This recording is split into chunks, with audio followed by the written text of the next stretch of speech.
शाम के अंदर खाना जंगी की गई और बहुत तगड़े लोग इस साजिश के अंदर शामिल थे।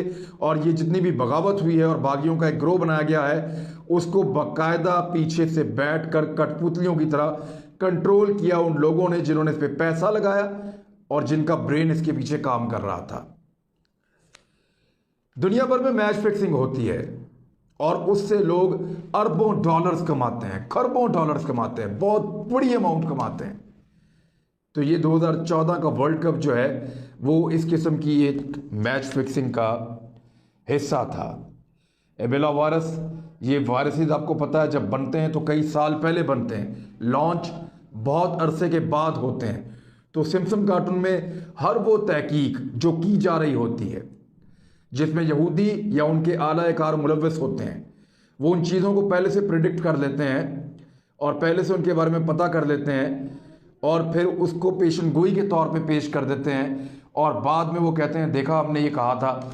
हमें इस बात पे दस्तरस हासिल है कि हम दुनिया में आने वाले वाक़यात को जांच सकते हैं, उनके बारे में पता कर सकते हैं। अब ये पेशन गोइयाँ कुछ और भी कर रहे हैं मुस्तकबिल में। एक पेशन गोई इन्होंने ये की है कि डोनाल्ड ट्रंप 2020 में मर जाएगा। एक पेशन गोई इन्होंने ये की है कि दजाल जो है वो अब आने वाला है।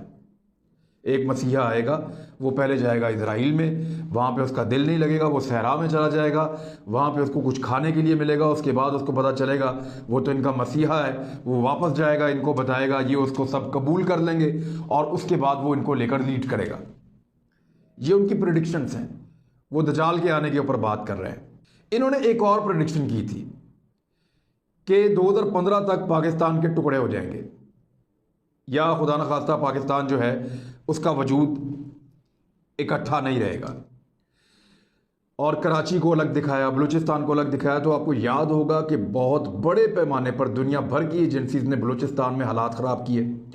कराची के अंदर हालात बेशुमार ख़राब हो गए। जो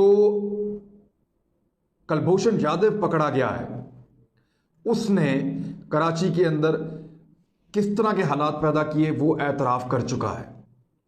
ये सारी वो प्लानिंग थी जो पाकिस्तान को तोड़ने के लिए की गई, लेकिन पाकिस्तान ने बरवक्त ऑपरेशन शुरू किए। कराची के अंदर एक बहुत बड़ा ऑपरेशन किया गया, बलूचिस्तान के अंदर किया गया, फाटा के अंदर किया गया और पाकिस्तान की फ़ौज ने और पाकिस्तान के लोगों ने मिलकर मुकाबला किया और पाकिस्तान एक इकाई के तौर पे आज भी अल्हम्दुलिल्लाह मौजूद है। इंडिया पाकिस्तान पे एक न्यूक्लियर अटैक करेगा बहुत बड़ा, ये एक प्रेडिक्शन मौजूद है। लेकिन इस प्रेडिक्शन के बाद इस कार्टून के अंदर एक सन्नाटा छा गया था।